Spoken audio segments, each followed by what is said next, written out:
hope you enjoyed that sort of calm ASMR type start to the video. Hello everyone. That was one of my layout pads for when I was studying my City and Guilds in calligraphy, and it and a load of other stuff. It's one of the things that was under the bed that I've pulled out to look at, do I part with it, do I not? I'm not sure. I just love seeing those pages filled with my letters, and even the sound of the pages turning and the feel of the paper, just gorgeous. And you know, each one of those pages, I mean, I did get faster. That's my first layout book. So going back, how long ago is it? It's about 20 odd years ago. I'd stopped with the acting. I just was sick of being on tour all the time. The bookshop, oh, this all ties in. The bookshop where I had worked on and off part-time for, by then, about 6 or 7 years. It was an antiquarian bookshop, so selling out of print and rare books, kind of collector type books, plus some just general sort of second-hand books, but it was mostly a shop for collectors. And I'd worked there on and off for years. I loved it. And yeah, I was a bit of a nerd at work, bit of ooh, everything's got to be perfect. So at around about the time that I was thinking that I needed a break from acting, a break from living out of a suitcase, I really wanted a dog. Can't have a dog on tour. The then manager at the bookshop left under a bit of a cloud. And the owner of the business said to me, Vivi, please, can you step in? Just maybe for 6 months, just come and step in and run the bookshop whilst we find a new permanent manager. The thing about second-hand antiquarian books, it is a complete skill set, a completely different skill set. You know, it's not like working at a brand new bookshop, all computerized. Oh yeah, there you go. This is, you know, even the way you describe a book, there's a whole language to book selling. And I'd accumulated this, because I am quite nerdy, over the years. So they asked me to step in because it would take time to find someone. So I said, you know what, actually, yeah, I'd love to, because that will give me a chance to just put down some roots in London, get a dog, whatever. Anyway, probably needless to say, but I'll say anyway, after about 3 months or so, the owner of the business, and there were a handful of directors, they said, Vivi, you have to stay on. Sales are up, everything is going really well, please stay on. And I thought, you know what, why not? I love it. I absolutely loved that world of book selling. And that's why I say this ties in great, because more of that in a minute. So there I was, bought my first home in London with the proceeds from the previous 2 years of touring, got myself my dog. I'd suddenly got this sort of, not quite 9 to 5, but sort of 9 to 5 life. And I was in London all the time instead of being on tour. And suddenly my evenings are free. Hadn't had a free evening in ever. So I decided to check out what my local night school courses were on offer. So you may call it different things in different areas, but essentially it's sort of adult learning that you do outside of your normal working hours. Some of it is purely for pleasure. You may do pottery, for instance. I'd love to have done pottery. You may do something that's got a formal qualification. You might be doing, say, your maths O-level, GCSE, again. Or, like me with the calligraphy, I wanted to do it purely for pleasure, but it was actually a City and Guilds course, so there was an exam at the end, and I did qualify. Yay! So I started doing my look, just having a lovely, happy, settled life for the first time in years. My dog, my home, my night school course. So I started doing my calligraphy. And like I was saying, each one of those pages, you know, to begin with, each page that would take about an hour to fill that page. That is hours and hours and hours and hours of practice. And, you know, it was a really lovely thing to do. I do it probably, so I had class one night a week, and then probably there'd be 2 evenings a week where I'd just sit quietly at my desk and practice my hands for an hour or two, sometimes at the weekend even. But it was just a lovely, quiet, meditative thing to do, but creative too. I loved it. So I don't know whether I'm ready to part with all of that yet. And it's quite a small space it takes up. So I think it can probably just go back under the bed for a while. I did pull out a couple of things thinking, oh, and just back to the bookshop again. What was great with doing the calligraphy, outside of the shop, I used to have a sort of an A-frame, a chalkboard A-frame, so that I could write on, for example, if I'd just done a buy that had a particular focus, I could write that on the chalkboard. So, you know, the chalkboard would change. I tried to change it every week, keep it interesting. I changed the window every week. The window was like my speciality. I loved doing my windows. People used to say to me all the time, you should do a calendar of your windows. I never got around to it. But, you know, the chalkboard might just say something like, you know, we buy books, art needed, or something. Or, you know, sale on in the basement, buy one, get one free, that sort of thing. But generally what I'd use it for would be to announce if I'd got a new, really good collection of books in. So it would just say new in, art, photography, modern first editions. Sometimes it would say, you know, catalogue out on, and then I do a countdown for the catalogue days, because the books I sold via catalogue, they weren't on the shelves for anyone to see. They were stashed. It's like the really expensive, scarce stuff. So we just do it by catalogue. No risk of having things stolen off the shelves. This is books which might be £500-600 or more. So yeah, I do a catalogue countdown. Catalogue coming in 10 days, 9 days, 8 days. Catalogue out now, sort of thing.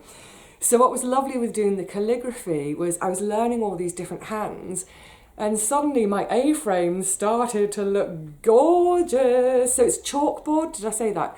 So it's like chalk, but I'd use those, they're almost like pens that you write on the chalkboard with.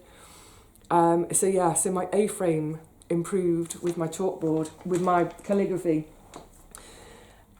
In working out whether I was going to keep my layout pads or not, there were a couple of things in there. I think this is the end of the first term. We had to do a poem. So I did towards Brillig and the Slithy Toes. I don't know if it'll pick up on there, but it's got little gold highlights. I can't remember what this hand is called now, but it's very neat, isn't it? And then there was another kind of exam piece we had to do, which was it had to be applied calligraphy, as in not applied to something, but applying it in everyday life. So I think by the end of that term, I think there were only 4 of us left, because it's quite hard stuff to do, and it is repetitive, and I think people get frustrated. They want a quicker result.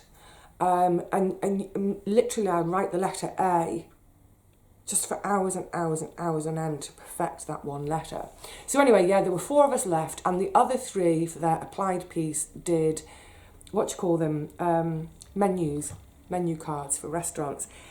I went a slightly different route because, like I said, just moved into my first home. It had a garden, but nothing had been done with it. So I'd already been kind of jotting ideas down, designing how I wanted the garden to look. So I thought, why not do a garden design using my calligraphy? And this was the end result. It says, design for a town garden. The garden, I had a corner flat, so it's on a wedge. But let me just bring it a little closer for you to see. It's sweet, isn't it? I was very, very pleased with this piece, as was my teacher. So then we get down, the house is there. This is my flat here. Oh, sweet, sweet, sweet. I really enjoyed doing that. Yeah. And of course, the thing is, you can't make a mistake. So literally every time you put the nib onto the paper, you have to really think, which letter am I doing? Because when we're writing, if I was writing, for instance, chamomile lawn, you just go, write it, you don't even think about it. But when every letter is being done individually, there's no speed to it. So you get to CH, and in your mind, you're already on mile, as in chamomile. So it probably had about, I don't know, 4 or 5 goes. You know, I could do all of this, and then if you get to the bottom, and instead of putting log shed, I put log or log head. It's like, oh no, I've got to do the whole thing again. So I think actually as a discipline for me, it was really good because I had to slow down. Absolutely had to slow down, concentrate, be really, really in that moment. Makes me think I should take it up again, but I ain't got that kind of free time these days. But yeah, even if I do get rid of all my layout pads, I'll keep this. I might even put this in a little frame. It's sweet, isn't it? When I move house, you know, I'll have more wall space. I'll think about it. It has been, you know, this whole decluttering. I really don't have much. I mean, as you saw, it was like, sort out my books a bit, sort out my clothes, I'm done. I don't have a lot of stuff, but what has been lovely, like I say in that last video, finding all my nurse cards, just getting the calligraphy stuff out. It's lovely. They don't take up too much space, so they can stay. The clothes thing, that was way more traumatic. Anyway, right, so, Bookshop. Now, the other day I was saying again about how I'm being really, really disciplined at the moment of trying to have this stop at 10 o'clock in the evening time and ideally be in bed by midnight, because I am a night owl. I could quite happily be up till 4 or 5 in the morning, but that's not great, especially in the winter when the daylight hours are so short. I need to still be getting up at, you know, 7 or 8 in the morning. So ideally, turn the light off at 12. Occasionally it's going on a little bit longer because I'm reading a really good book. So this book I've had on the shelf now for a year or so. It was originally sent to me from Nikki. Thank you, Nikki. I finally got around to reading it. It's called The Diary of a Bookseller. I mean, could it be any more perfect? So this is a guy who runs the Bookshop in Wigtown in Scotland. Some of you may know of Wigtown. It's a sort of a book town, tons of bookshops. And I think, when's it written? 2004? Oh no, so 2014, I beg your pardon. So he writes this diary in 2014. So it's 5 years after I leave the book trade. Oh my goodness. Some of it has changed so much, unfortunately, changed for the worse because of Amazon. But so much of what he wrote about, I was going, yes, yes, yes. Oh, it was great. I loved it. It just whooshed me right back to those days of dealing in books. Lovely book. I thoroughly loved it. Great characters. He's got a great way of... He doesn't go over the top with describing the characters initially, but because it's a whole year of diarising and these little characters pop up and do something else, those characters really get fleshed out so we feel like we know them. I got to the end and I got a bit weepy for some reason. I didn't want it to end. I loved it. I think I fell in love with him a bit. Sean Bithell. It's just the most cosy, happy read in ages. But it threw up, and I jotted them down actually, it threw up a couple of really specific memories that, I don't know, I guess you might have them in other areas of retail, particularly, I mean, I don't know, some of you may have sold antiques or, you know, selling secondhand things, or I think even crafts people may get this. So I jotted them down. I just want to rattle them off to you.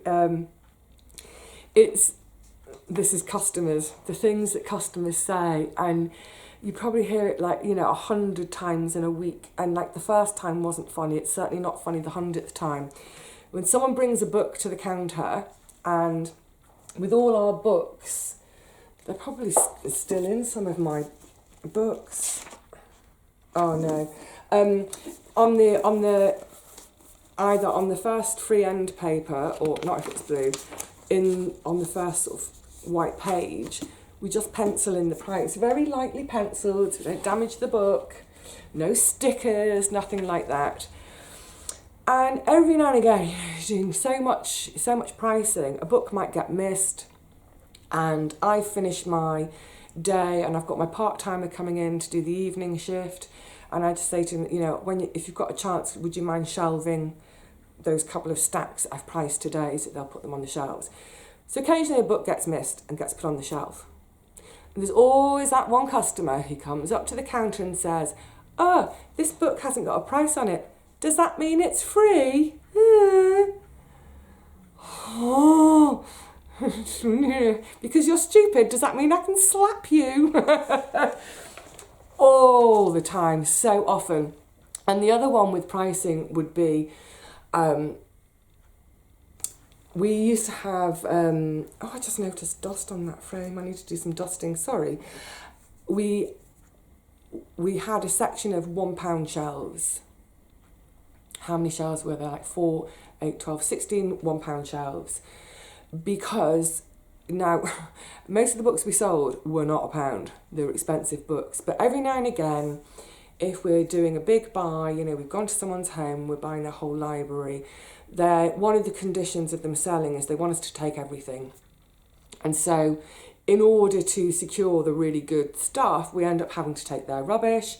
So we stick them on our pound shelves.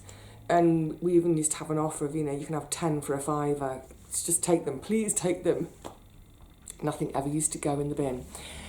And inevitably, someone would come up to the counter and they'd be holding a book, you know, a £65 book, and they'll say, so they hand it over to me and I say, "Oh, thank you very much. Oh, beautiful book, great choice.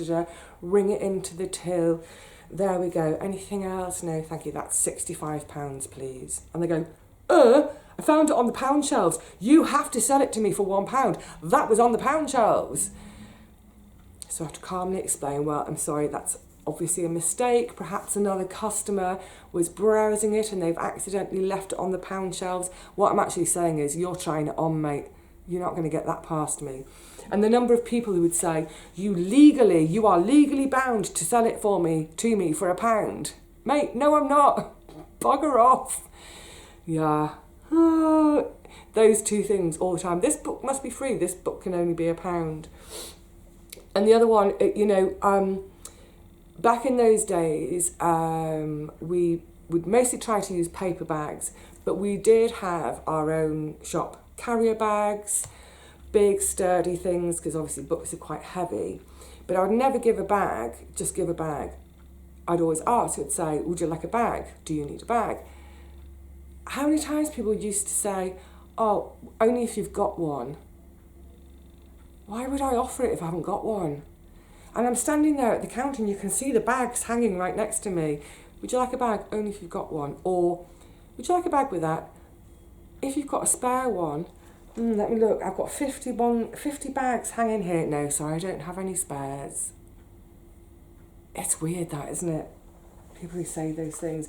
You know, we'd always have those customers as well who, and it would just make my heart sink, because I think, I know I'm going to disappoint you. Someone will come in with their trolley full of books, and their first question is, "Do you buy books?" and I always used to want to say, but I never did. No, I never buy books. They just fall out of the sky and land in the shop. They're all free. Do you buy books? Yes, we buy books. Oh, I've got some really old rare books then you might be interested in. And they start to bring their books out of the trolley and they're all wrapped in tissue paper or newspaper, sometimes bubble wrap.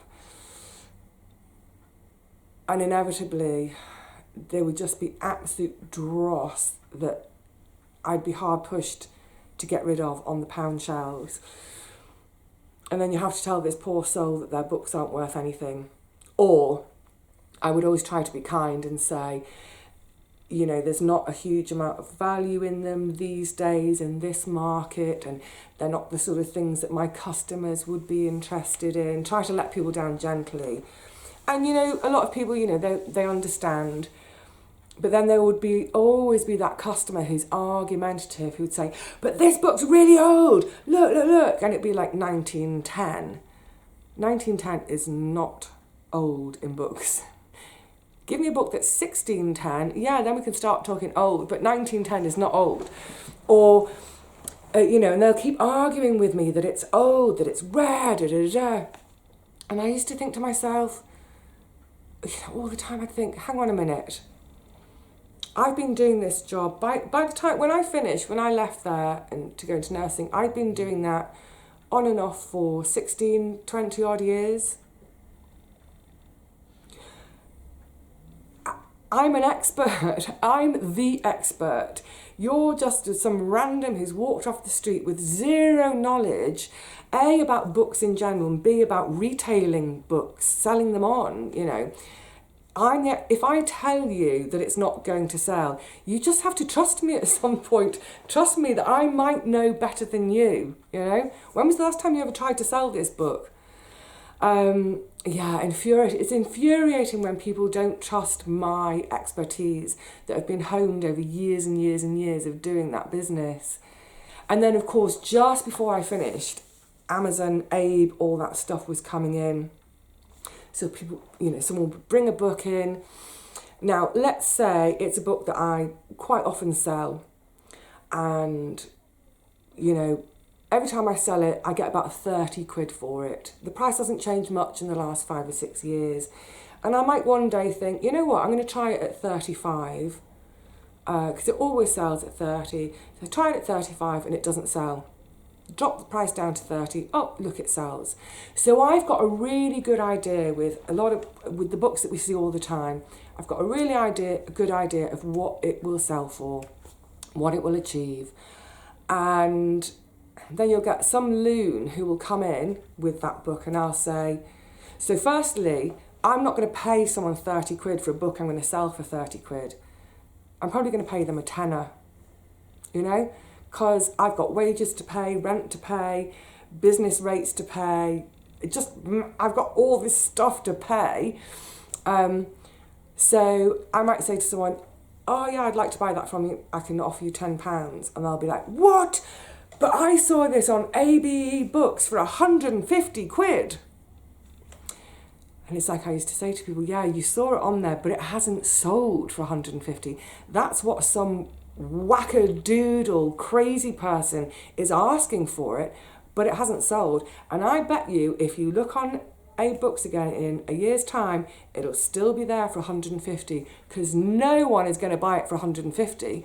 And the other thing is, yeah, you got that one there for 150. You look below it and then you'll suddenly see 20 other book dealers all selling it for 30 quid. But still my word isn't good enough.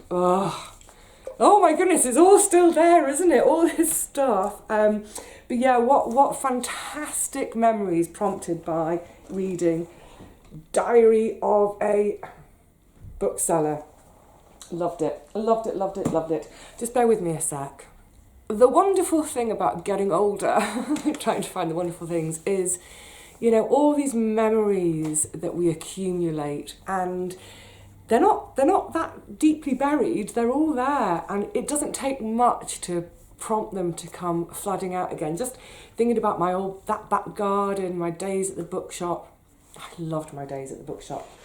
Right. quickly, how long have I been talking today? Also, as part of my 10 till 12 stop relax time, I've been watching a few DVDs, including one that if any of you were watching in December last year, do you remember that day? And I said, I'm going to have treats for a tenner. I'm going to have a £10 note and I'm going to go out and buy whatever I want to buy. It doesn't have to be something I need, because that's all I ever do with my money is like, do I need it? No, go without. What did I get? I might have to do it again this year. I think I got the Christmas TV Times. I think I got a bottle of that knockoff Irish cream drink, you know, Baileys. I got some fruit. I can't remember. Anyway, one of the things I got was a DVD. We're coming to it. So, quickly rattling through these, I have recently watched Paradiso, Je t'aime. Sorry, reflection issues. Didn't like it's 18 short films, and I think that's why I didn't like it. I think it goes back to what I was saying about magazine articles being too short. I'm not even much of a fan of the short story format. Amazing collection of directors. I mean, all like top banana directors. Fantastic casts. There were, of all of them, so they each only last anywhere between sort of 4 and 7 minutes, really short films. Out of all of them, there were only 3 where I thought, oh yeah, I want this to carry on. I'm interested, I'm engaged.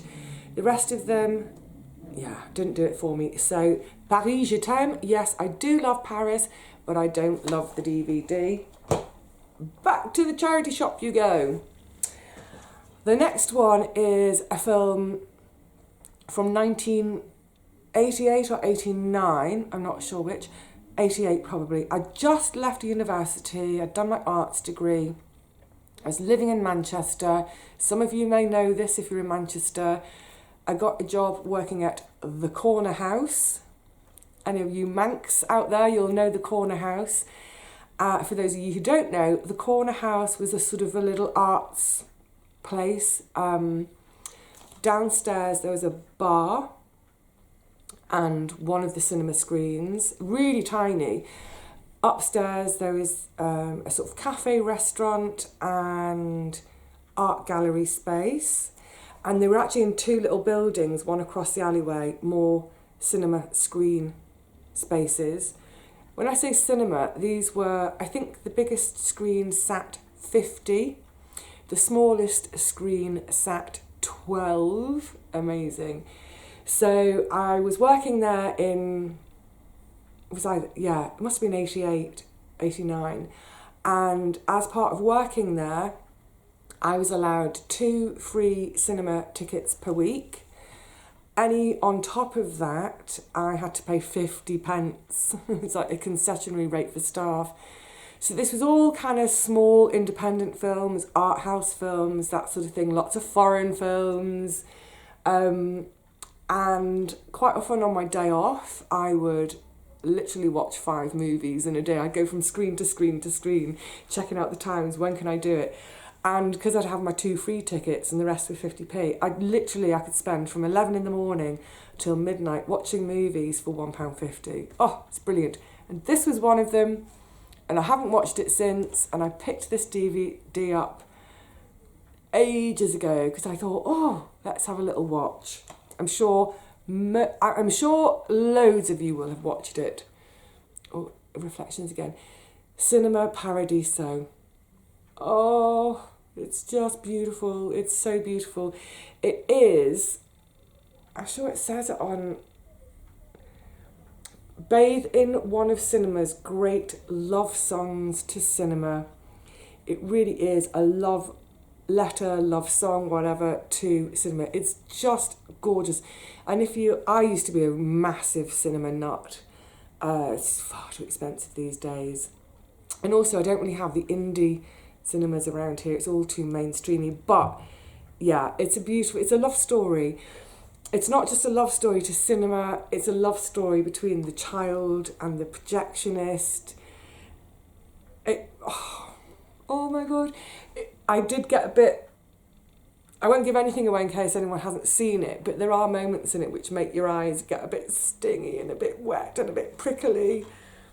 But it was so beautiful to see it again. And like with the Bookshop book, it's just whizzed me back in time. I could almost see me watching it then.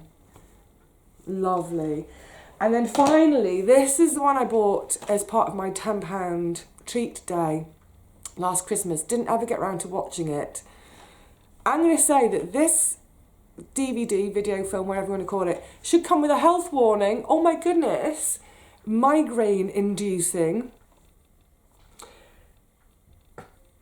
I am very, I'm quite open with my emotions. I don't mean necessarily through the camera, but, you know, in life in general, I don't hold back from crying. I don't hold back from laughing. I do way more of the latter than the former. I love a good belly laugh.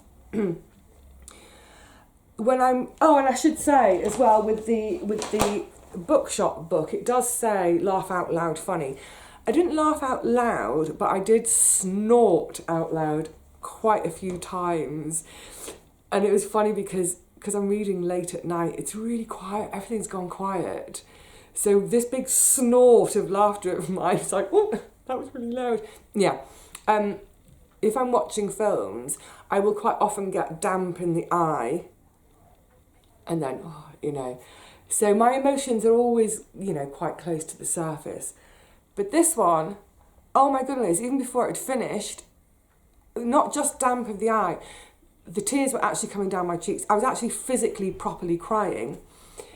So much so that by the end of it, I was crying out loud. Must have finished the film about midnight. Turned off all the lecky, went to put myself to bed. I was still crying. I was crying out loud, sobbing. I was absolutely sobbing.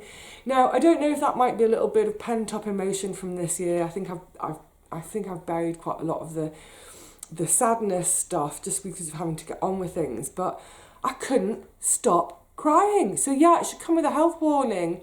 Beware, you will not be able to stop crying, and as such, you will induce a migraine.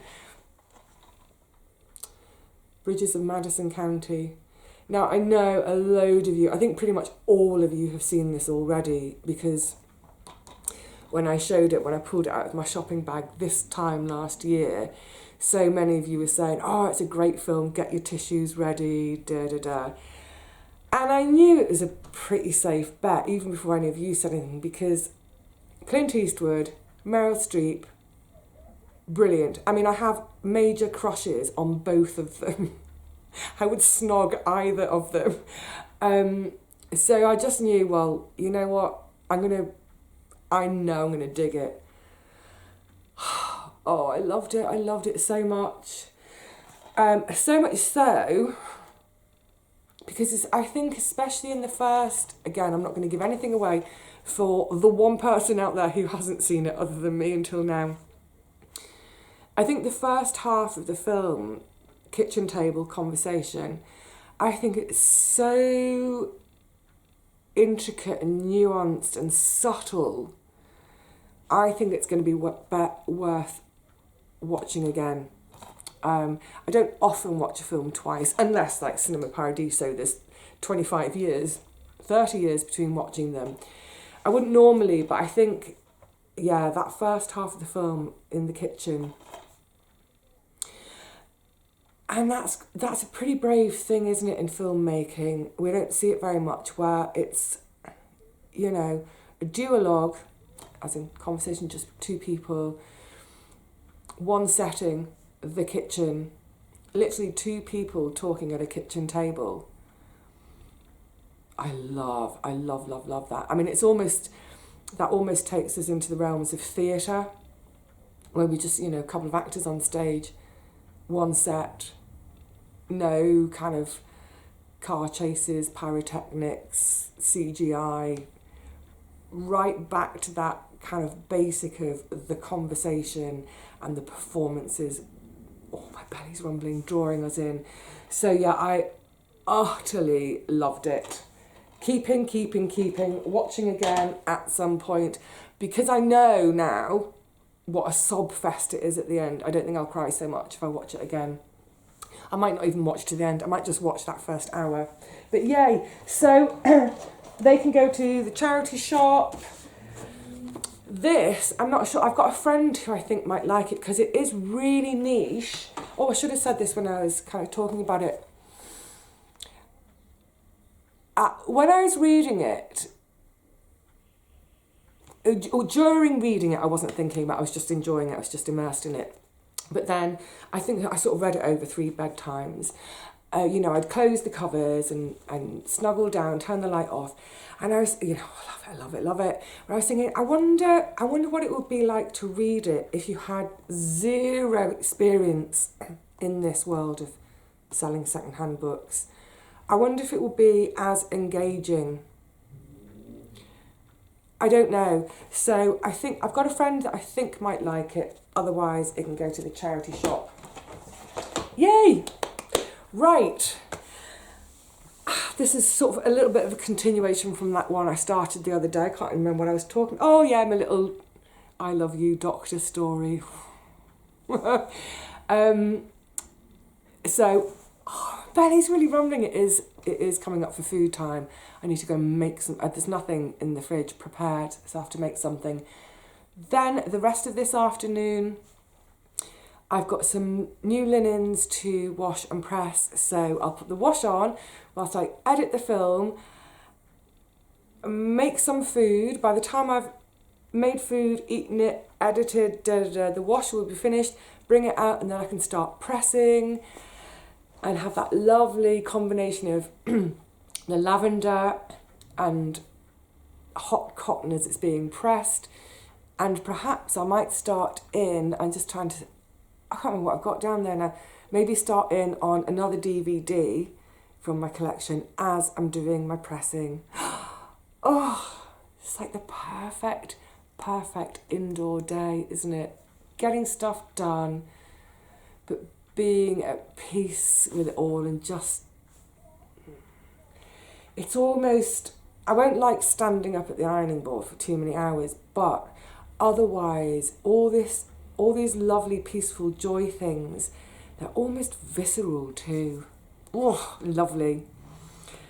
Right, before I get too carried away, I'm going to say cheerio to you all. And, you know, look, I sincerely hope that soon I will see you in the garden, because I know there's a few of you who are missing the garden. So I'm going to do my utmost to get you down there with me this week. Fingers crossed with the weather. So hopefully I will see you there. But until then, look after yourselves and look after each other. Bye for now.